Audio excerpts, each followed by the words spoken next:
Hey there, welcome back to lesson number 5 in our series. So remember way back in video 1 where we talked all about the biggest factors that influence which businesses show up in the map listings and in what order? Well, you may recall that reviews play a pretty large part there, particularly those 4 and 5 star reviews.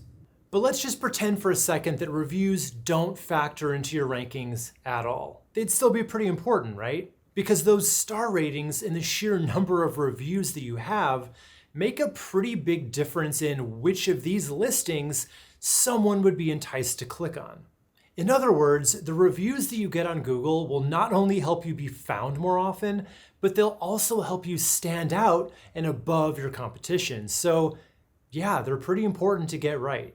In this video, I'm going to give you all my best tips to get more of the good ones. And stick around till the end of this lesson because I'm actually going to show you a really cool trick that you can use to make sure that your very best reviews, those 5-star ones, show up first, essentially pushing any negative reviews you may have or get down.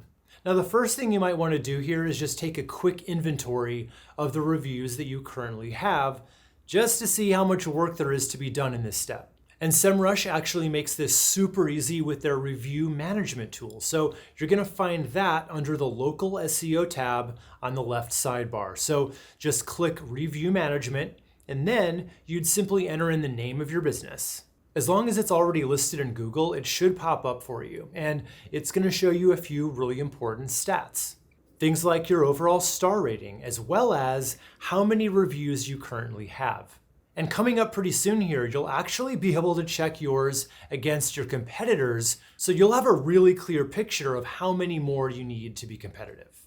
So now let's talk about how you'll get more reviews, specifically those 4 and 5 star ones. So first, and this should go without saying, you have to actually earn them, right? No hacks or tactics or tips I'm going to share here today will help you get 5-star reviews if you deliver a 1 or 2-star product or service.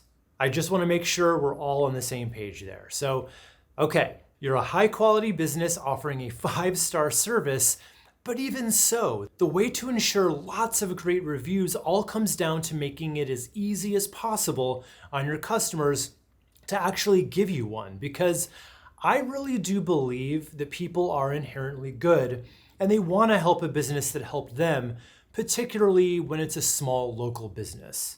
But people are still people, and I'm not going to say they're selfish, but they can certainly be protective of their time. So to help make it super easy on them to leave you a review, you want to grab a direct review link that brings them right to the screen where they choose a star rating and can write their review. And the way to get that is to just Google my business, then view profile, read reviews, then click the blue get more reviews button. From there, they're going to give you a short link that will take people right where they need to go. So you've got the direct review link, but how do you get it to your customers in a way that will make them actually want to use it? It's all in how you ask and when you ask. So the very best time to ask for a review is right after you've helped them and you know that they're extremely satisfied. The less time that passes, the better your odds are at capitalizing on all the goodwill that you just built up by providing them with excellent service. Not only are they more likely to leave you a review at that point, but when it's recent, it's fresh in their mind, right? Meaning the content of that review is much more likely to be detailed and contain all the little things that make a review really come alive. And in the end, that's going to make that review much more persuasive. And the other side of this equation is how you ask. So this is pretty much going to depend on how you work with customers. So do you interact with them in person? If so, ask them face to face as soon as you're done working with them. If you work with customers remotely, you can ask via email, but actually the very best way to ask in this case is over text message. And the reason that works so well is all about the numbers. So the average open rate of emails is right around 20%, but the average open rate for an SMS campaign is 98%.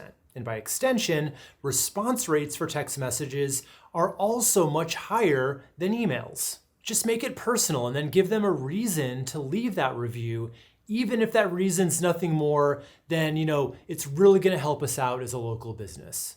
Again, people really do want to be helpful, and if you make it easy on them by texting them that direct link, you're going to get some really high response rates. So that's the best strategy for getting those reviews consistently over time. But there's more to the story. When potential customers are looking at those reviews, they're not only looking for what your past customers are saying about you, they're also paying attention to what you're saying back. And that's why it's so important to respond to every single review you get. When you get a good one, awesome. Just respond back without a template, make it personal. Thank them for being a customer and let them know how much that nice review means to you and for your business. That simple response is going to signal amazing customer service, and responding to reviews can also help, undo some of the damage done by any potential negative reviews too.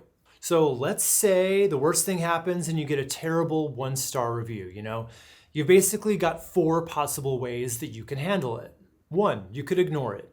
That's a mistake because it just lets it hang there without the benefit of your side of the story. Plus, it makes your business look like you just don't really care. Not a great look. 2, you can lash back. Also not good. So while I totally get how satisfying it can be in the moment to give the negativity that they're giving you right back to them, fight that impulse. It's just going to make you look unprofessional and like you're not really willing to make the situation right. Take a look at this real owner response to a 1-star review that was left. Does this look like it's de-escalating the situation? No, it's actually making things a lot worse, right? This owner just comes across as belligerent, and whether he's right or not, a response like this is very likely to do more damage than the original 1-star review would on its own. So that brings us to option 3, to respond in a measured way that addresses what went wrong, and more importantly, that you're willing to fix it. So if the complaint is from a real customer, just let them know how sorry you are that this happened and what you're willing to do to make it right. Even if you think that they're in the wrong, even if you know this customer can't be salvaged, you should still do this, not just for that person, but for the benefit of all your future customers who are reading this interaction. And trust me, they're reading it. People can't resist this kind of drama, right? So use that to your benefit. And if it's a fake negative review from a competitor or an ex-employee or any non-customer, which happens, by the way, it's weird, but it happens, you should still respond to that in a really calm manner, just saying that you're really sorry, but you don't have any record of them or their experience, and just to, provide more details so we can help you out. And they're probably not going to respond back to that. And if you suspect that this review is fake, that's when you can use option 4. You can try to have it removed. And I say try because you're pretty much at the mercy of Google here. They do have a process to request review removals, but you can only use it if the review in question goes against certain Google policies, such as harassment, hate speech, if the review is off topic, or if it's fake, things like that. So if you have a review that you think might qualify for any of those, just read Google's documentation to see exactly which policy that you believe the review violates. Then you just click the little blue button to get the process started. But really important to know here, you can't get a review removed just because you disagree with it or don't like it. And even if you can't get a bad review removed altogether, you're still not out of options. First, you can try to bury that negative review with more positive ones. More often than not, the most recent review is going to sit at the top of the list. So when you get a bad one, all you really need to do is put a few 5-star reviews above it. Now to do that, you can either ask for more new reviews, you already know how to do that, but what can work even faster is to simply ask your best customers, friends, or family who may have already left a good review just to update it slightly. All they really need to do is change a few words, and it's going to give that review the recency bump up top, effectively pushing the negative review down a spot. And if you wanted to take this tactic a step further, here's a really cool trick you can use to make sure that your very best reviews stay up at the top for as long as possible. So if you have a really particularly good review that tells a really compelling story of how you've helped them or helps overcome a really common objection, what you can do is reach out to the person who left the review and ask them if they wouldn't mind updating it by adding a photo to it. That not only pushes it up to the top because of recency, it'll actually stay up there for a lot longer because Google does prioritize reviews with photos. And before we wrap this video up, it's important to know this about negative reviews. Embrace them. A few negatives sprinkled in with your glowing 5-star reviews are actually a good thing, and here's why. They're authentic. They make the rest of your better reviews more believable. People are naturally going to be a little on guard when they see a business with tons of perfect 5-star reviews and nothing else, because it doesn't seem real and just doesn't seem quite right. But if you have a 4.7, 4.8, that's actually the sweet spot. So embrace them, keep them, and respond to them in a way that makes people see that you're a real human business who cares about your customers, and you're gonna do just fine, all right? In our next lesson, I'm gonna show you what you need to do on your website to line up perfectly with your Google Business Profile and amplify its effects so you can not only rank higher in the maps, but keep more of the traffic you get so that more of your casual visitors actually turn into what you really want, customers. I'll see you there.